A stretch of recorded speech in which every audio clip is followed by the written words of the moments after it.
Halo, apa kabar? Nama saya Nico Omediongkere, VP Research and Analysis di PT Valburi Asia Futures. Welcome to Valburi News. Hari ini saya akan menyampaikan laporan research terbaru kami mengenai Is Oil's Rebound Going to Last, di mana kita akan melihat bersama-sama apakah rebound yang mulai sekitar akhir bulan Januari di pasar minyak akan berlangsung terus atau tidak. Oke, belakangan ini banyak orang menanyakan apakah harga minyak sudah mencapai bottomnya atau tidak. Nah, saya akan coba menjelaskan dalam beberapa slide ke depannya apakah itu memang sudah terjadi atau belum, dan kita juga akan melihat data-data fundamental yang bisa mendukung suatu kesimpulan ke depannya. Nah, perlu dicatat juga bahwa tentunya tidak seorang pun bisa tahu apakah misalnya bottomnya sudah benar-benar tercapai. Namun perlu dicatat juga bahwa memang pada saat ini saya melihat bahwa pasar minyak itu sangat-sangat menarik. Nah, perlu kita melihat juga terlebih dahulu apa sih yang menyebabkan penurunan harga minyak yang begitu signifikannya. Nah, pertama, kita bersama-sama tahu bahwa tentunya penghasilan minyak di Amerika Serikat itu tentunya naik cepat sekali tahun yang lalu, dan oleh karena itu juga menekan harga minyak. Ditambah lagi dengan keputusan dari Organization of the Petroleum Exporting Countries atau OPEC yang mempertahankan outputnya pada level yang sama dan tidak mau menurunkan penghasilan minyaknya.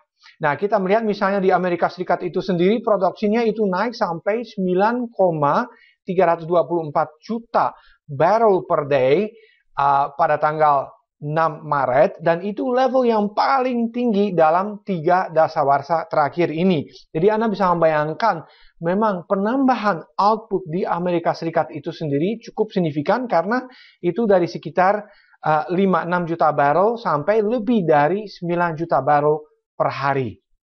Nah, kalau kita melihat di chart ini, penambahan penghasilan minyak ini mulai di sekitar 2009-2010 dan berjalan hingga saat ini.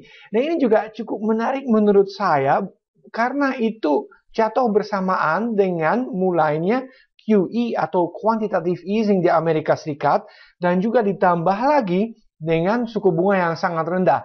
Nah, jangan-jangan cheap money atau uang murah ini berakibat bahwa banyak orang memutuskan untuk meminjam uang dan menghasilkan minyak dengan uang yang ini. Nah, kita melihat juga keputusan dari OPEC ini juga sangat-sangat mempengaruhi tentunya harga minyak, dan Saudi Oil Minister Ali Al-Naimi, saya sering menyebut orang ini karena ini memang sangat penting dan memutuskan banyak hal di OPEC ini, karena negara mereka paling besar dan paling banyak menghasilkan minyaknya. Dia mengatakan sesuatu yang sangat masuk akal menurut saya. Dia bilang, is it reasonable for a highly efficient producer to reduce output while the producer of poor efficiency continues to produce? Dia mengatakan, masuk akal nggak kalau misalnya kita yang menghasilkan minyak dengan biaya yang paling rendah itu menurunkan produksinya, sedangkan yang lain dengan misalnya produksi di harga yang jauh lebih tinggi tetap menghasilkan minyaknya gitu. Itu tidak masuk akal, dia bilang. Dan kalau saya misalnya menurunkan outputnya, apa yang terjadi dengan market share saya? Ya tentunya akan turun, karena yang lain menikmati kenaikan harga dari penurunan produksi saya gitu. Jadi ini juga dia mengatakan saya tidak mungkin menurunkan output saya, sedangkan yang lain tetap memompa minyaknya makin banyak gitu. Dan dia memang benar di situ. Nah, ini juga sesuatu yang menarik dan kurang diketahui oleh banyak orang adalah kunjungan John Kerry, Menteri Luar Negeri dari Amerika Serikat, berkunjung ke Arab Saudi dan bertemu dengan King Abdullah. Pada saat itu masih King Abdullah, sekarang tentunya setelah meninggalnya raja tersebut diganti sama raja yang baru, yaitu King Salman. Nah, ini pertemuan juga, percaya atau tidak, terjadi pada tanggal 11 September tahun 2014, atau jatuhnya persisnya 13 tahun setelah serangan ke World Trade Center di Amerika Serikat. Apakah itu kebetulan atau tidak, saya juga tidak tahu. Tetapi pembahasannya ini yang penting, di mana kedua orang ini memutuskan bahwa mereka akan mempertahankan kuota OPEC itu sendiri supaya apa? Supaya harga minyaknya turun. Nah, ini penting sekali karena mereka ingin menyakiti Rusia. Rusia yang terkenal mendukung pemerintahan di Syria. Kenapa demikian? Karena Rusia pada saat ini mensuplai hampir semua kebutuhan gas di Eropa itu. Nah, kalau misalnya Syria jatuh dan bisa dikuasai oleh pihak Amerika dan juga Arab Saudi, apa yang akan terjadi adalah bahwa Qatar yang punya gas yang begitu berlimpah akan membangun pipa yang mensuplai gas itu ke Eropa. Jadi tentunya Rusia itu akan mendukung pemerintahan di Syria dan juga Presiden Bashar al-Assad. Kenapa? Karena selama dia memerintah di Syria, pembangunan pipa untuk mensuplai gas dari Qatar ke Eropa itu tentunya tidak akan bisa dibangunnya.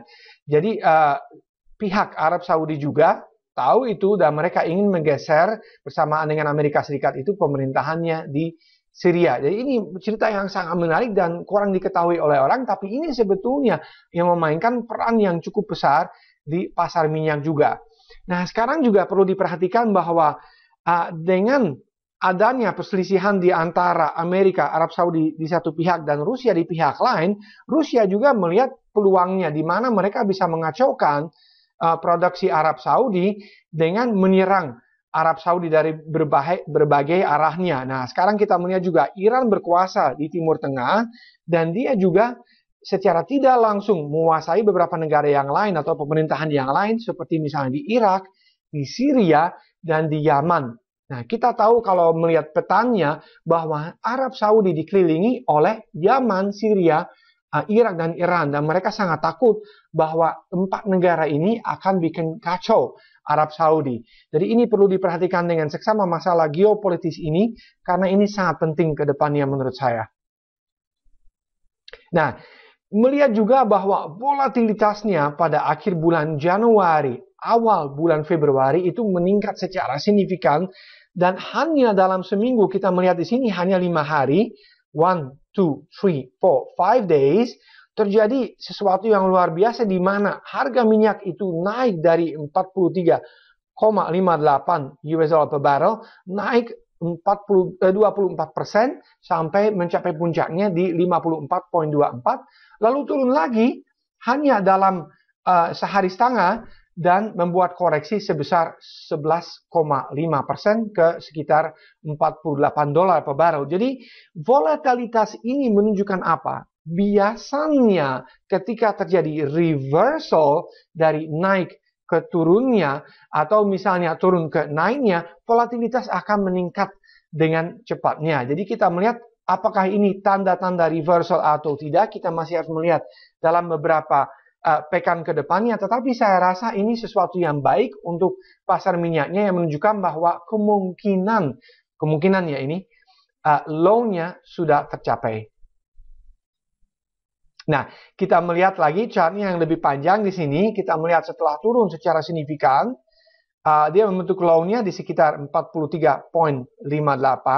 Lalu dia naik secara cepat, kita tadi melihat di slide sebelumnya, dan sekarang bergerak di kisaran di antara sekitar ya 47 hingga 53 US dollar per barrel. Jadi boleh dikatakan 3 dolar di bawah dan 3 dolar di atas 50 dolar.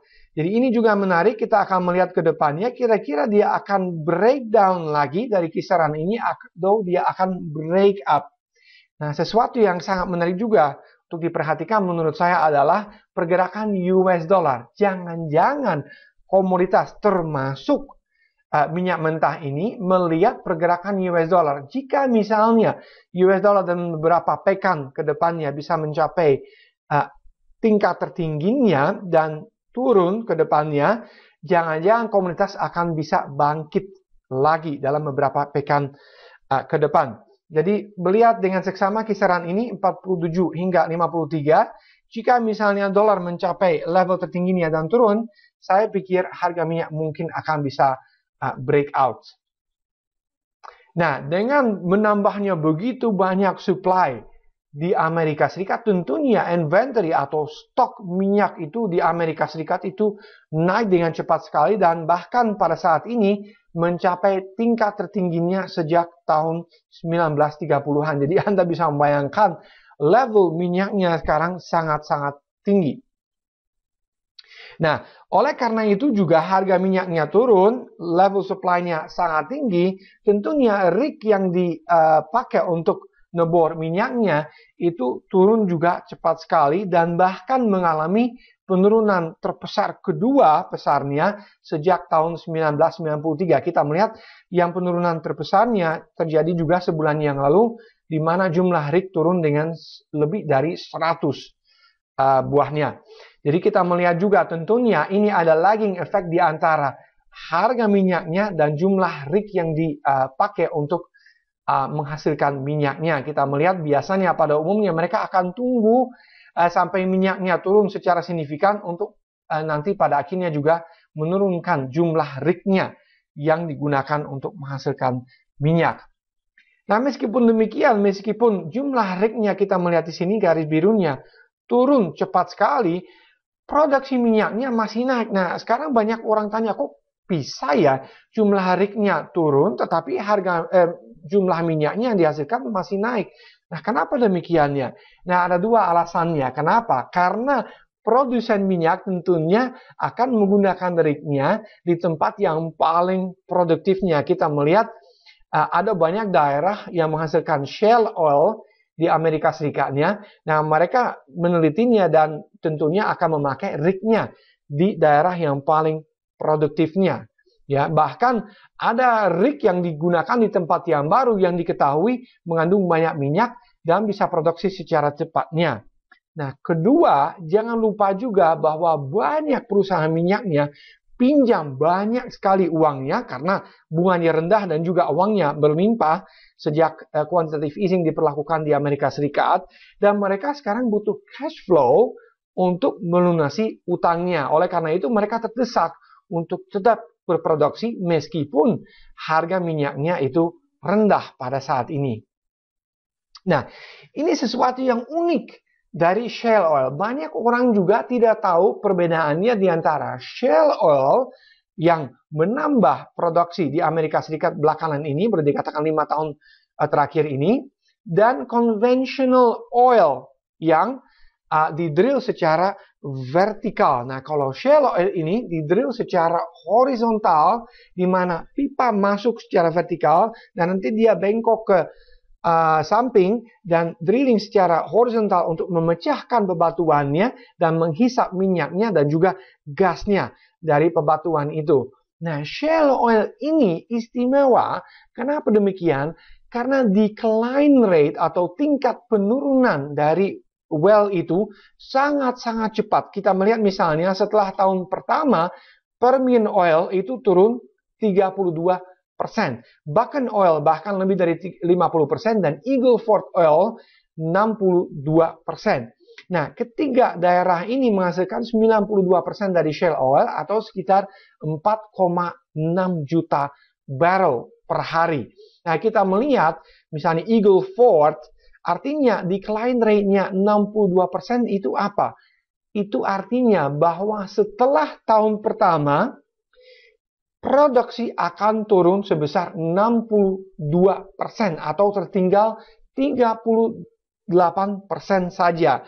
Dan pada umumnya semua shale oil wells itu hanya maksimum bertahan 3 tahun, sedangkan conventional oil yang didrill secara vertikal itu bisa bertahan puluhan tahun dan decline rate juga sangat-sangat sedikit dibandingkan misalnya shale oil ini sendiri. Jadi artinya apa? Bahwa banyak shale oil yang sekarang dipompa pada saat ini itu akan hilang seluruhnya 3 tahun ke depannya, dan pada akhirnya menurut saya akan create atau menciptakan supply crunch di mana supply akan turun secara signifikan. Memang pada saat ini belum akan terlihat, tetapi nanti mulai tahun depannya 2016 saya yakin bahwa produksi shale oil yang ada pada saat ini akan turun secara signifikan. So, kenapa saya mengatakan 2016? Karena tidak hanya shale oil akan turun secara signifikan, tetapi juga conventional oil yang di-drill secara vertikal turun pada saat ini. Kenapa? Karena banyak yang tidak menghasilkan uang dengan harga minyak yang rendah ini. Kita melihat misalnya sebagai contohnya aja, ada exploration company yang dinamakan Apache Corporation, itu memutuskan untuk mengurangi jumlah rigs yang digunakan dengan 70% dan juga capex-nya atau belanja modal atau investasi ke depannya diturunkan dari 8,5 miliar US dollar ke sekitar 3,6 hingga 5 miliar dolar. Kenapa demikian? Karena sangat jelas mereka pada kuartal keempat 2014 rugi 4,8 miliar US dollar atau sekitar 50 triliun rupiah lebih. Jadi kita melihat bahwa oil industry secara umum itu, baik itu yang conventional oil yang di-drill secara vertikal maupun shale oil yang di-drill secara horizontal, itu mengalami banyak kesulitan untuk menghasilkan uang karena harga minyak begitu rendah. Jadi apa yang kita melihat pada saat ini secara kesimpulan adalah bahwa banyak perusahaan-perusahaan di antara itu akan kolaps, terutama perusahaan shale oil, dan banyak perusahaan juga akan mengurangi jumlah pekerja, jumlah investasi, dan juga jumlah rig yang dipakai untuk menghasilkan minyaknya.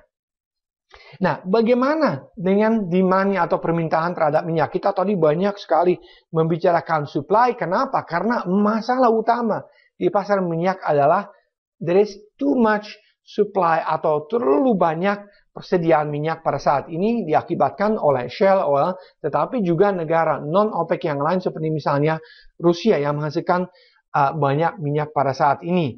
Nah, kita melihat demand-nya itu sendiri harusnya kuartal ketiga dan keempat ke depannya meningkat kembali. Kenapa? Karena kita akan masuk driving season atau musim di mana orang memakai lebih banyak mobilnya karena liburan. Kita melihat setiap tahun itu dari tahun ke tahun fenomena yang sama di mana permintaannya turun kuartal pertama dan kuartal kedua, tetapi nanti di kuartal ketiga dan keempat itu permintaannya akan kembali naiknya. Perhatikan juga dari tahun ke tahun permintaan akan minyaknya itu masih naik. Di dunia tentunya, mungkin di beberapa negara itu turun karena mereka mengalami resesi atau pelambatan pertumbuhan perekonomiannya. Namun secara keseluruhan kita melihat di tingkat dunia, permintaan akan minyaknya masih naik secara terus-menerusnya. Terutama tentunya itu di negara-negara Asia yang masih punya pertumbuhan yang cukup besar ya. Nah, kalau kita melihat secara teknikal, ini juga menarik sekali kita melihat pada tahun 2008 sekitar pertengahan sampai awal 2009 ada 7 bulan penurunan harga minyaknya. Nah, sekarang pertengahan tahun 2014 hingga awal 2015 fenomena yang sama terjadi di mana harga minyak turun 7 bulan dan pada bulan Februari dia mulai naik kembali. Nah, apakah ini juga akan bertahan penurunannya dan dia akan naik secara pelan-pelan ke depannya? Nobody knows, tetapi saya pikir kalau kita melihat chart berikutnya, kita melihat bahwa penurunan kemarin itu mencapai titik terendahnya di 43,58 dolar dan itu kebetulan jatuh di trend line yang sudah bertahan lebih dari 15 tahun terakhir ini. Jadi ini memang sangat signifikan. Saya rasa ke depannya kita akan melihat periode di mana harga minyak cenderung akan stabilisasi di antara low-nya yang tercetak kemarin dan juga mungkin MA 200 yang berada pada saat ini di sekitar 60 dolar. Perhatikan juga pada saat ini juga kita sangat-sangat oversold on a monthly basis di pasar minyaknya di mana RSI mencapai titik terendahnya dalam juga 15 tahun terakhir ini. So, saya rasa apakah dia masih akan memecahkan low di sini? Well, it is possible, itu masih mungkin saja ya. Namun dengan dolar yang begitu kuat pada saat ini, dia masih relatif bertahan. Oleh karena itu juga saya cukup optimis bahwa kita nanti beberapa bulan ke depannya akan kembali beranjak naik. Namun itu juga akan pelan-pelan tentunya. Nah, kenapa demikian pelan-pelan naiknya? Karena kita melihat juga meskipun misalnya OPEC dan negara Saudi Arabia merupakan negara penghasil minyak terbesar di OPEC itu sendiri, dan juga United States atau Amerika Serikat belum memutuskan untuk menurunkan produksinya, sedangkan demand-nya atau permintaan akan minyak juga masih relatif stabil. Oleh karena itu juga saya rasa masih ada semacam supply overhang, di mana ada terlalu banyak supply di pasarnya, akan sedikit menahan kenaikan harga minyaknya. Namun jika misalnya dolar mengalami pelemahan yang sangat signifikan, mungkin bisa sedikit naiknya. Kalau kita melihat lebih jauh lagi, saya rasa tahun 2016 itulah saatnya di mana harga minyak mungkin akan lebih stabil dan bisa naik lebih banyak lagi. Apalagi misalnya kalau ditambah kekacauan di Timur Tengahnya yang mungkin dihasilkan oleh negara-negara Iran, Irak, Syria, dan juga Yaman. Jadi untuk merangkum kembali, kita melihat bahwa ada kemungkinan 50-50 let's say, bahwa low-nya di pasar minyak di 43,58 dolar per barrel sudah tercapai pada saat ini. Namun masih ada kemungkinan bahwa dia akan menembus level tersebut sedikit dan kembali bangkitnya. Perhatikan juga tadi di slide-nya yang menampilkan monthly chart-nya untuk minyak itu sendiri. Kita melihat bahwa 16-year trend line itu menahan penurunan harga minyak kemarin, dan juga setelah turun 7 bulannya kelihatannya ada kemungkinan bahwa dia akan naik secara perlahan-lahannya ke depannya. Nah, ada dua faktor menurut saya yang akan menentukan harga minyaknya. Di samping supply and demand yang relatif tidak akan banyak berubahnya ke depannya, saya pikir pertama itu US dollar. Perhatikan dengan seksama, jika misalnya dia mencapai puncaknya dalam beberapa pekan ke depannya, lalu melemah terhadap main currency yang lainnya, saya rasa ada kemungkinan bahwa komoditas akan bangkit lagi, dan diantaranya tentunya itu minyaknya. Kedua, perhatikan juga situasi keamanan di Arab Saudi. Karena Arab Saudi ini mulai sedikit ketar-ketir belakangan ini karena dikelilingi oleh negara-negara musuh dia, seperti misalnya Syria di utara, Yaman di selatan, dan di sebelah timurnya kita melihat ada juga Iran dan Irak itu yang setiap saat bisa bikin kacau daerah itu. Jadi sekali lagi, dua faktor yang bisa mempengaruhi harga minyak ke depannya adalah US dollar dan juga masalah keamanan di Arab Saudi. Sekian dari saya saat ini. Sampai jumpa di Valbree News berikutnya.